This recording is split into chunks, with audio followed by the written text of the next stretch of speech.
کیا ساری صورتحال میں پاکستان اپنی فیس سیونگ کر رہا ہے یہ سارے کھیل تماشے میں؟ دیکھیں اس کا ایک تیسرا ڈائمنشن ہے اور یہ بھی بڑا سنسنی خیز ہے. یعنی یہ تو میں نے آپ کو وہ اس کو توڑ کے پیش کیا نا کہ کیا کیا انٹرسٹ ہیں، لیکن سوال یہ ہے کہ یہ سب کچھ کیوں ہو رہا ہے آل آف سڈن. اس کی وجہ یہ ہے کہ کشمیر کے حوالے سے ایک بہت بڑا یو ٹرن لیا ہے پاکستان نے، اور وہ یو ٹرن جو ہے وہ انڈیا کے 5 اگست 2019 کے جو اقدامات ہیں ان کے ساتھ جڑتا ہے، جس کے ظاہر ہے دو پہلو ہیں. ایک کچھ لوگ کہتے ہیں کہ یہ تو پہلے سے انڈیا کو انہوں نے بتا دیا تھا کہ آپ یہ کام کریں، ہمیں اس پہ کوئی اعتراض نہیں ہے. اور کچھ لوگ کہتے ہیں کہ نہیں نہیں یہ درست نہیں ہے. تو ان کا خیال یہ ہے کہ انڈیا نے ان کو بتائے بغیر اور ان کو اعتماد میں لیے بغیر جو ہے یہ ڈیسیجن کر لیا تھا، جس کی وجہ سے وہ ایک طرح کے سٹانڈ ہو گئے، ایک مطلب حیرت کے اس میں چلے گئے. اور انہوں نے جب اپنے جو ہے نا وہ دیکھے اثاثے اور اپنی جو ان کی حیثیت ہے، اپنی جو سلسلہ ہے، تو اس میں انہوں نے دیکھا کہ ہم تو اب اس پوزیشن میں نہیں کہ اس کو اپوز کر سکیں یا اس کو انڈن کرنے کی جو ہے وہ کوئی بات کر سکیں. تو اس لیے انہوں نے اس کو ایک موقع جانا کہ جی اب تو چونکہ جو انڈیا کا وہ ایکشن تھا نا وہ اس چیز کا ایک واضح اعلان تھا کہ بھائی کشمیر کو اب بھول جاؤ، یہ ریاستیں یہ یونائٹڈ نیشن کی قراردادیں ہر چیز وہاں پہ تھی نا. جب 5 اگست کا ڈیسیجن ہوا، خود اپنا انڈین کانسٹیٹیوشن کے اندر 370-35 جیسے سیف گارڈ وہاں پہ موجود تھے، یونائٹڈ نیشن کی قراردادیں وہاں پہ موجود تھی، شملہ معاہدہ وہاں پہ موجود تھا، پاکستان اور انڈیا کے درمیان ہزاروں میمورینڈمز اور اس طرح کی جو ہے وہ کمیونیکیشنز موجود تھی کہ جی یہ ایک ڈسپیوٹڈ ٹیریٹوری ہے جس پہ ہم کام کر رہے ہیں. تو اس کے جواب میں جو مودی صاحب نے کیا وہ یہ کیا کہ میں سب کو ایک طرف رکھ کے یہ ڈیسیجن کرتا ہوں کہ کشمیر ہندوستان کا ایک جو ہے یونین ٹیریٹوری ہے اور اس پہ کوئی بات نہیں ہو سکتی. اور یہ انہوں نے ڈیسیجن کیا، سکسیسفلی کیا، without any considerable challenge from any body, خواہ وہ یونائٹڈ نیشن ہو، انٹرنیشنل برادری ہو، پاکستان ہو، کشمیری عوام ہو. Unfortunately there was no successful even considerable challenge. تو اس کا مطلب ہے کہ وہ اپنے مقصد میں کامیاب ہو گئے. جو انہوں نے ایک میسج دینا تھا کہ کشمیر کے ساتھ ہم جو مرضی کریں کوئی ہمیں نہیں روک سکتا، اس کے جواب میں پاکستان کے دیکھیں سب سے پہلی دفعہ پاکستان میں اس طرح ہوا کہ پاکستان کی جو الیکٹڈ لیڈرشپ ہے ایز ویل ایز وہاں کی ملٹری لیڈرشپ، انہوں نے دبے لفظوں میں یہ کہنا شروع کر دیا کہ کشمیر کشمیر کرتے کرتے ہم پاکستان سے بھی جائیں گے. چونکہ ظاہر ہے کہ انڈیا کا سٹینڈ ہی یہی تھا کہ اگر آپ اس سلسلے میں کچھ کرتے ہیں تو ہم آزاد کشمیر بھی آپ سے چھینیں گے، گلگت بلتستان بھی چھینیں گے. تو اس کا میں یہ نہیں کہتا کہ انہوں نے کہیں خفیہ اجلاسوں میں، انہوں نے جلسہ عام میں پرائم منسٹر عمران خان صاحب نے یہ فرمایا تھا کہ یہ ہماری نیشنل سیکیورٹی کا ایشو بن جاتا ہے، اس لیے کوئی آدمی اس سلسلے میں کوئی ری ایکشن نہ کرے، جس کا مطلب ہے کہ اس میں گورنمنٹ آف پاکستان بھی انکلوڈڈ ہے. اور صرف ایک آدھ تقریر کر لیں جو کہ ایک یو ٹرن تھا ڈیفینیٹلی مسئلہ کشمیر کے حوالے سے. اور اس کے بعد انہوں نے باقاعدہ بڑی تیزی کے ساتھ یہ پلاننگ کرنی شروع کر دی کہ آزاد کشمیر اور گلگت بلتستان کو کس طریقے سے پاکستان میں شامل کیا جائے. اب آپ یہ جو بار بار انٹرنیشنل بات کرتے ہیں جی، انٹرنیشنل جو community including United state of America, یہ آپ دیکھیں 47 سے لے کے مسئلہ کشمیر پہ ان کے درمیان ڈاکومنٹیشن ہو رہی ہے،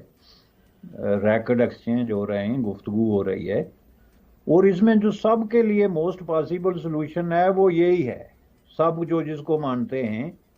کہ بھائی انڈیا اور پاکستان آپس میں بات چیت کے ذریعے جو ہے وہ اس مسئلے کو ختم کریں، جس کا مطلب یہ ہے کہ جس کے پاس جو ہے بس وہ اسی پہ گزارا کرے. یعنی جو union territory state former state of Jammu and Kashmir India کے پاس ہے انڈیا کو پہنچی، جو آزاد کشمیر گلگت بلتستان ہے پاکستان کو پہنچا. سرحدوں کو مستقل کر دیں آپ، جو لائن آف کنٹرول ہے اس کو ایک پرماننٹ بارڈر میں جو ہے وہ کنورٹ کر کے تو آپ اپنے تعلقات قائم کریں اور آگے بڑھیں. چین نے بھی یہ 1000 دفعہ کم از کم ریٹن بھی اور وربلی بھی انڈیا اور پاکستان کو بتایا. امریکہ کا شاید ہی کوئی جو صدر ہوا ہو جس نے یہ بات امریکہ کو نہ بتائی ہو. یورپین یونین کا آفیشیلی انہوں نے یہ سٹینڈ رہا ہے. تو پھر آپ مجھے یہ بتائیں کہ پاکستان وہ کون سا ملک تھا جس کی طرف دیکھ رہا تھا کہ وہ ہمارے کسی تیسرے راستے کی جو ہے وہ سپورٹ کر سکتا ہے. اس میں کوئی عرب کنٹری تھی, کوئی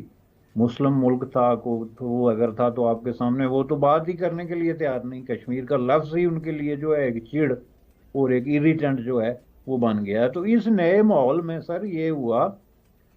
کہ اس میں یہ نیچرلی جو ہے انٹرنیشنل اسٹیبلشمنٹ کو بھی سیوٹ کرتا ہے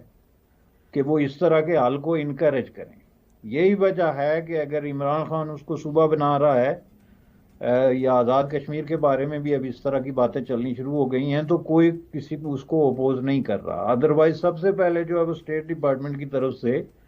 بیان آتا رہتا ہے جی کہ یہ جی ان علاقوں میں انٹرفیئرنس یا چینج جو ہے وہ فلاں کے خلاف ہے اور فلاں قرارداد کے خلاف ہے.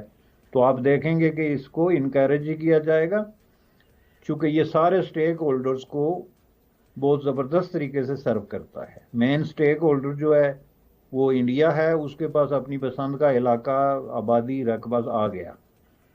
پاکستان کے لیے تو یہ لاٹری نکلنے کے مترادف ہو گیا کہ گلگت بلتستان اس کو مل گیا. اب کشمیر اس کی شارک نہیں ہے.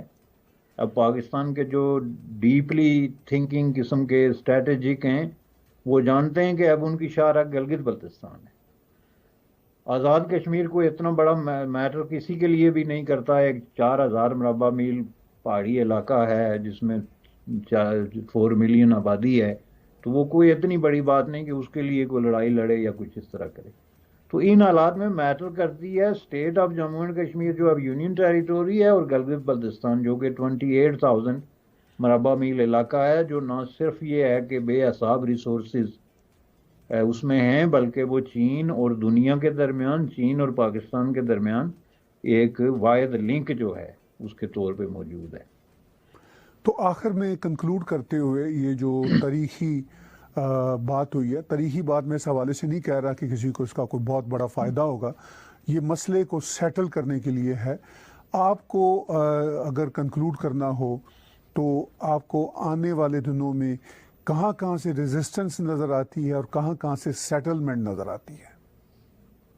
دیکھیں جی, ریزسٹنس بالکل نہیں ہوگی چونکہ پاکستان, انڈیا اور چین تینوں میں جو ہے نا وہ جو اسٹیبلشمنٹ کا سٹیک ہولڈر آپ جس کو کہتے ہیں ان کو یہ سیوٹ کرتا ہے. ریزسٹنس ہوگی وہاں کے عوام کی طرف سے اور وہ ریزسٹنس جو ہے اس کو دبا دیا جائے گا چونکہ اسٹیٹ جو ہے وہ بہت زیادہ مضبوط پوزیشن میں ہے, پہلے میں نے عرض کیا, اور وہ اس طریقے سے وہ ایسی کوئی شیکنگ قسم کی ریزسٹنس نہیں ہو سکتی کہ اسٹیٹ کو ریکنسیڈر کرنا پڑے یا کوئی اس طرح کی چیز جو ہے وہ ہو. لیکن میں اس کو ایک فائنل نوٹ پہ یہ کہتا ہوں کہ یہ انفارچونیٹ بات ہے کہ آپ کسی بھی علاقے کے بارے میں ڈیسیجن کر رہے ہیں اس کے فیوچر کے بارے میں, اور میرے نزدیک آپ 20 دفعہ اس کے آگے اور پیچھے لفظ ٹیمپرری, انٹرم یا پروونشل لگا دیں, پروویژنل لگا دیں, وہ یہ ایک پرماننٹ ڈیسیجن ہے. تو آپ یہ ڈیسیجن جب کر رہے ہیں تو آپ وہاں کے عوام کو پوچھے بغیر, ان کو اعتماد میں لیے بغیر, ان کی فری ول, ان کی کنسلٹنگ پروسیس کی کوئی نہ کوئی شکل کیے بغیر